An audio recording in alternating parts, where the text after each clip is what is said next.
Hello everyone, thank you for tuning in to ToggleMylore. My name is Zeruvius Nunpuncher, and today we are absolutely electrified for the 5.2 patch. Why? Because the Thunder King is making his return.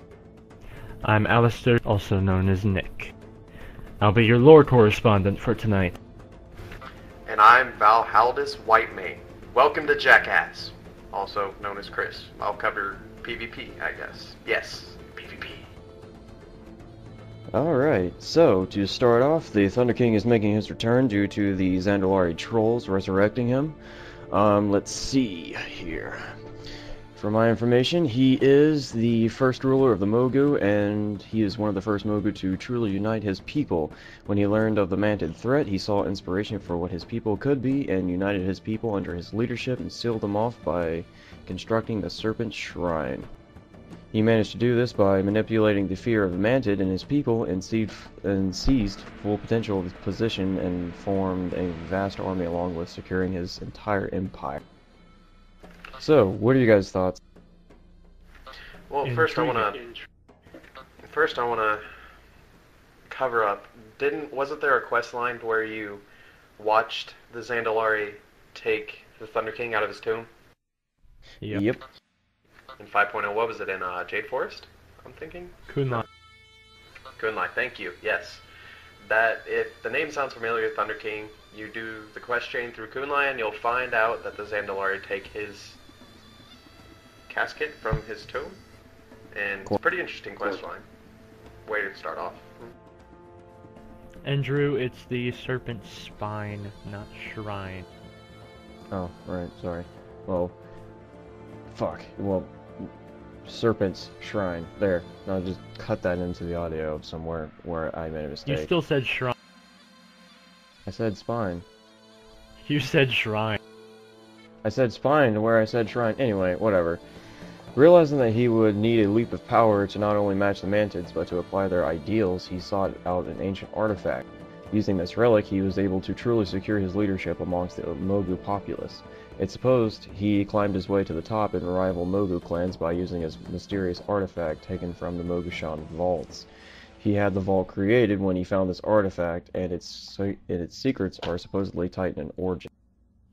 Using his newfound power and secure position, it was easy for Lei'Shen to subjugate the other races under his rule. The Hosen, the Pandaren, and the Jinyu served the Mogu, and harsh punishments were issued to those who dared defy his power. But despite being brutal, he was logical and easily realized that he could never conquer the Mantid willingly, but cleverly used the fear of them in order to build his empire. That So draws clearly, us into our next subject. yes. So, Rawdon. Rawdon is going to be one of the new bosses in the Throne of Thunder raid. He is a heroic-only encounter, and it offers some significant lore points related to the Thunder King and the Titan. Rawdon is what appears to be a Titanic Watcher, much like Thorim, Hodir, Freya, and I forgot the other one's name, in Ulduar. This Titanic Watcher was imprisoned underneath the Mogushan vaults, and his heart was obviously of Titan construct. Now, as Drew was saying, Lei'Shen found his way into the vaults and took the heart out of Rawdon. We are still unsure as to why Rawdon has been raised or how he is alive, but being a Titan or of Titan origin, it can be assumed that he is essentially invincible. Now, Rodn, being a heroic-only encounter, it'll obviously be a while before we manage to find out more information on him, but until that point, we can guarantee that Rodn will be a difficult encounter. Yeah. Beyond that, Rodn apparently had a taste for the abilities of the Storm, as in some of his data mined voice files, he mentions how the Storm's power feels familiar and it feels good to use it again. There may also be some connection between him and the other Titanic Watchers as seen in Ulduar, mainly due to the fact that Pandaria has been confirmed to have been the home of Ysarj, one of the other old gods. Now, because he's a Titanic Watcher, obviously he has some form of governing body over parts of Pandaria, or at least underneath Pandaria.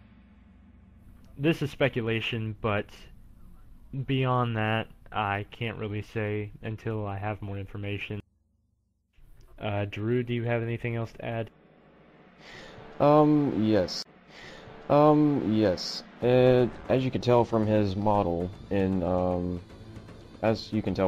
which you can probably find on MMOchampion, you see a large cut across his chest, which I'm guessing where the Thunder King cut him open and took out his heart, the Heart of Thunder.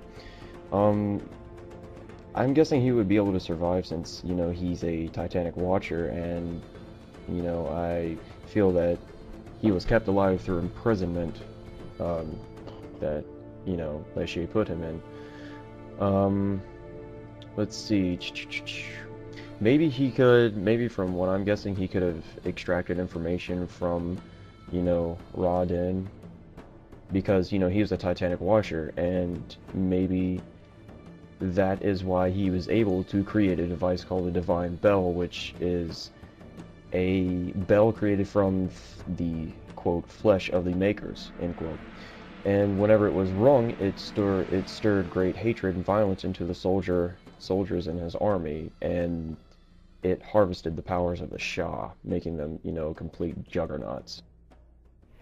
Being a weapon based off of the Titans, or the Makers as you put it, would mean that it has control over objects related to the old gods. And because the Shah is the breath, the dying breath, unquote, of Yasarj, we can assume that it had some form of effect over the Shah, which in 5.1 is what the Alliance and Horde were trying to accomplish, is turning the Shah into a weapon.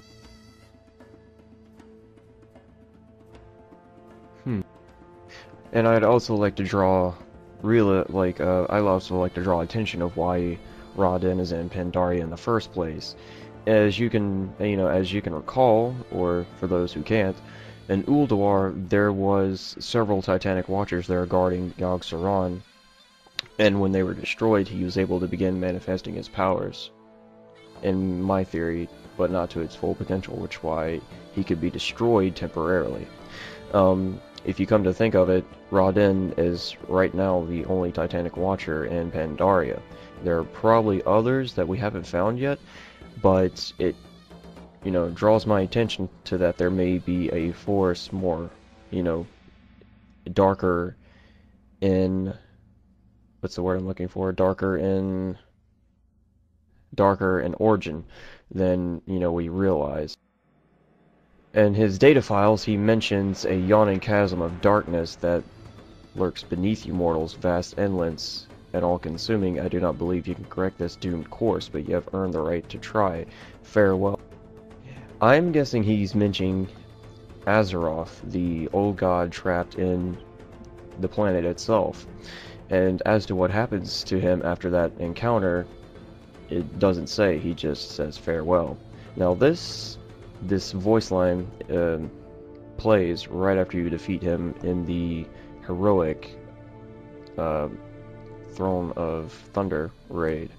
There's a yawning chasm of darkness beneath you mortals, vast, endless, and all-consuming. I do not believe that you can correct this doomed course, but you have earned the right to try. Farewell. What are your thoughts? I think that Rawdon's encounter kind of alludes to Algalon, because in the beginning, Rawdon also talks about how the world can't be saved, and then afterwards, he obviously says, "Okay, heroes, you've earned the chance to prove yourself." Da da da da da. It's the same thing with Algalon. Algalon was about to send the reply code to re-originate Azeroth, but he was intercepted, and obviously, you know, the reply code was never sent. Now, one thing that Drew forgot to mention was it is speculation that Azeroth is in itself an old god. It's a theory, and some of us in the community believe that it may be true. It's not confirmed in any way, nothing from medicine, but the basic theory is that Azeroth itself is an old god, and that is why the Titans refused to destroy the planet itself, and they imprisoned it rather than destroying the planet. Now, to abruptly switch topics, Chris, I believe you have some information regarding 5.2 for us as well? Alright, yes, in 5.2, there's going to be a lot of changes when it comes to PvP. A lot of players aren't going to like this, but a lot are going to like it, especially the ones who find it frustrating to come up against elite geared PvPers inside of Battlegrounds or in 2s.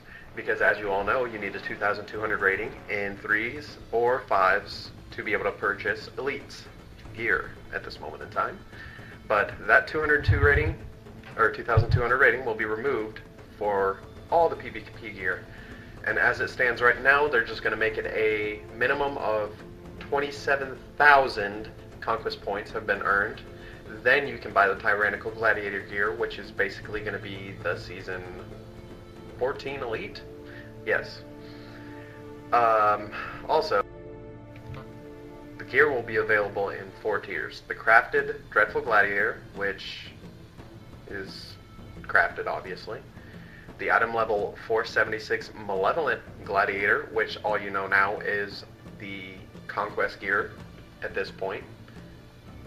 And it's going to be item level 476. Tyrannical Gladiator is going to be able to be purchased for Season 14 with Conquest points. And then Elite Tyrannical, after 2,700 more have been earned for the season. And also in your PvPs as 2s, 3s, or 5s, your team rating, you may find that it goes down, up, down, depending if you win or lose, have a lucky day, or you're just downright awful or good.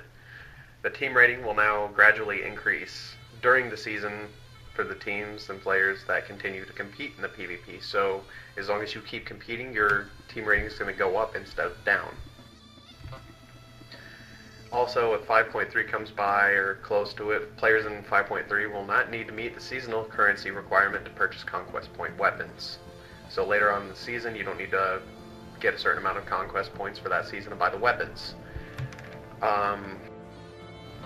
There's a new conquest catch-up that will be implemented in 5.3, it looks like. In 5.3. It's going to be a new cap. Basically, it's going to be current week of the season times 1,000 minus the amount of conquest earned in that season so far. So basically, you can come in halfway through the season, and the current week of the season, and then you times it by 1,000, and minus how many conquest points you've earned this season, and that's your new cap. So you can catch up to everybody else in the cap. Very nice. Okay. Yeah, it is. I find it's going to make it more competitive and more balanced as far as everything goes in the PvP, because it does get frustrating for me. I'm not fully malevolent yet, but I am mostly, and it still gets frustrating when I find somebody in Elite. We have about 2 minutes left. Anything you want to wrap up? A couple more things. Losing teams in RBGs, they will now get conquest points based on their score.